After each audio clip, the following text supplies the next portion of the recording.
Hello again, everyone. Edwin Learnard back once again in this YouTube astrological segment. I'm going to be talking about transit Venus conjunct one's natal Chiron. Now, when we're talking about transits that involve Venus, it can be about what we love, enjoy, what we value, and also matters pertaining to self-worth, self-esteem, and how we feel about ourselves. Now, when the transit of Venus conjoins one's natal Chiron, this could be about loving, enjoying and valuing one's healing and helping others. It could be where we become enamored more with what we, ways we can't help ourselves necessarily. We can help others. And, if this is in, Pisces, for example, it could be through some kind of spiritual healing or maybe through relaxation or meditation techniques. Maybe just finding that time just to be isolated. Also, too, remember that Chiron is about our physical wounds, and Venus is about self-worth.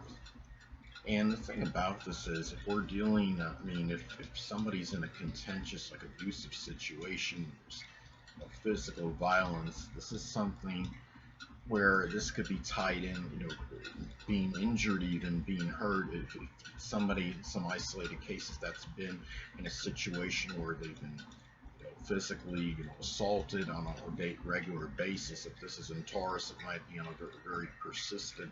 It might be done very persistently. As an example, this is where it might really affect one's self-worth and self-esteem, how they feel about themselves more so than usual. And the thing about this is that the Chiron can be connected with self-worth and self-esteem as well. So when you have this transit, even though the transit doesn't last very long, it can be those issues, those matters pertaining to self-esteem can be more intensified, more so than usual at this time, and it may be tied in, to some kind of suffering that a person may go through.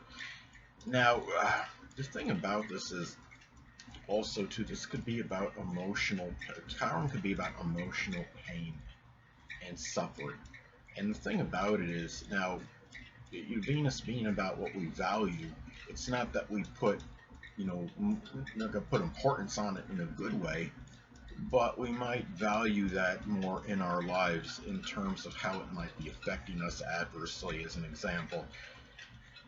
And if this is in the zodiac sign Cancer, it could be maybe some ineptitude in terms of maintaining a stable living residence. Um, Even if it's in, say, if it's in Taurus in the fourth house, that could manifest in going through, some suffering, not having stability in one's home life, and putting and understanding how it might be impacting, your self-worth at this time. Chiron is also about the pain that runs very deep in us, and this is a time where, it could be relationship related. The fact that a transit Venus is conjoining Chiron, it could be, the thing about this is, uh, it might be affect how we feel, about ourselves more so than usual. And the thing too is, we don't enjoy pain that runs deep, but this could be a time where maybe we're putting, maybe more emphasis on it than usual, or we're trying to, as far as Venus goes, again, be connected with the, the value. Um, we're putting it. We understand maybe at this time more so than usual the importance of something like this, and how it's affecting our life, and also too, this could be, maybe being enamored, loving, helping others with their weaknesses, with their defaults, or, where they may be inept at. If this is in Gemini, say, it could be helping others with communication, helping them articulate things better. Uh, yeah, trying to get them to focus on one thing as opposed to maybe dissipating oneself through lack of an integrating purpose. And it's really, and again, the fact that this is, we're talking about the Venus being connected with self-esteem and also Chiron as well. This is, time where these matters can be more intensified because they're conjunct, and the two energies are both associated with this. Now, another thing too, um, the thing about this too is that, remember, that Venus is connected with attractiveness, and the fact that Chiron is associated with wounds, this could be something that might be where, whether it could be physical wounds, it could be something that might be an injury that's very prominent on the physical body in some isolated cases, might be affecting, how beautiful you might think you are, especially say if this is on on the face, for example, and it's something that's very, discernible to people. Or it could be, something on a more emotional scale, a non-physical level. Because maybe, like, say if it's in Virgo, it might be causing, more outer, like more worrying, and maybe,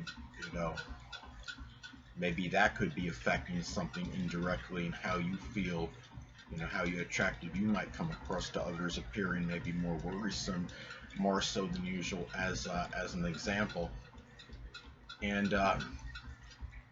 the thing about it is, another thing too, I mean, let's say, if this, as an example, if this is in Scorpio, it could be something too where it could be some jealousy or obsessive behavior, somebody that's, fixated, or somebody that's, stalking you, might be causing, might be a former lover, might be causing some suffering.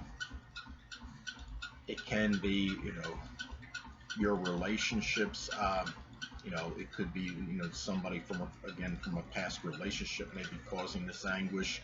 And again, if it's in Scorpio, it could be a jealous lover, somebody very obsessive or fixated, or it could be, in some isolated cases, even somebody stalking you. Now, if this is in, say for example, another example, I have Chiron and Aries in my 12th house in my natal chart. Now, this could be, for me, about maybe, it could have been an important friend, perhaps, to me, or relationship that could be acrimonious or combative, might be tied into secret sorrows. And also, too, on a positive, more auspicious note, this transit can manifest in valuing how you're helping and healing others, putting more value in that, stocking it. Now, if this is, say, in Aquarius in the 3rd house, for example, if you're having that transit there, it could be through some kind of selfless funding to bring, for example, this is saying this arbitrarily, but, like a tech lab, like robotics, science, technology, that could be connected with Aquarius for people that are in their early education, and that's the 3rd house. Now, in some isolated cases, it could be a law. I mean, Venus could be connected, with divorce, a lawsuit, legalities, a legal matter. It could be that a lawsuit or divorce may cause more suffering, maybe than you think. I understand that lawsuits and divorces can cause that regardless of astrological transits, but it may be more intensified with this one. If this is in Taurus, for example, could it be, maybe a divorce? It might be a divorce from an avaricious spouse, and also too, I mean, it could be where you might be dealing with a very persistent, very stubborn legal matter that might be causing more anguish and maybe more emotional turmoil than usual. And keep in mind, too, anatomically speaking, Venus is connected with the throat, the neck, the thyroid, the lower back, kidneys. So in some isolated cases, you might be dealing with some maybe physical suffering associated with something Venus related. Again, going back to the example of Taurus, it could be more persistent. If it's in Scorpio, it might be more of a deep situation that might be, requiring a strong MRI or some kind of imaging or what have you. But keep in mind too that the transit doesn't last that long. So when you have when it goes from applying, it goes to the separating transit, that you may get some alleviation from something what I described when it is separating. Now, when you have conversely though, if you were to have transit Chiron conjoin your natal Venus, well, naturally that's going to be there for a lot longer period. And I'm talking about, as far as transit Venus conjoining Chiron, when transit Venus is direct, of course, because if it goes retrograde, like shortly after it conjuncts your Chiron, of course, you're going to have it for a little bit longer, and you're going to experience, more than, you could have more than one conjunction to it during its transit. But when Venus is direct in transit, it won't be there for that long. It might be, I don't know exactly, but it may be like a few days or something. It's not a very long transit. Now, another thing is that keep in mind that Venus is associated with art.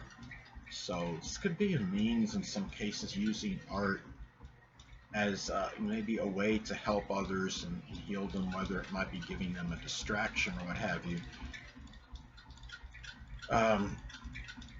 If it's, in Gemini, it could be like cartoon or animated art. Pisces could be more fantastical or something, just something like with fantasy, or what maybe you could be depicting what you might dream, or somebody reaching their dreams, attaining their dreams, so to speak, depicted in the picture. Aquarius could be more like, science fiction type art, or, something innovative, something that it might depict something you may see as far as something futuristic. Now, another thing too is that Venus is also associated with peace and tranquility. So let's say, for example, this is in Pisces. This could be perhaps where peace may come, maybe to heal others, and it could be through, say, meditation. If it's in Pisces, it could be through meditation, relaxation, spirituality, forgiveness, showing compassion. And it could even be in some cases through the metaphysical, if you are into astrology, in helping others maybe understand their chart better, because in how they can help themselves, but based on greater understanding and comprehension of their astrological chart, because again, the metaphysical is associated with Pisces, and the metaphysical can include astrology. Anyway, people, that'll conclude this YouTube astrological segment. Until next time, people, Edwin Learnard saying stay well.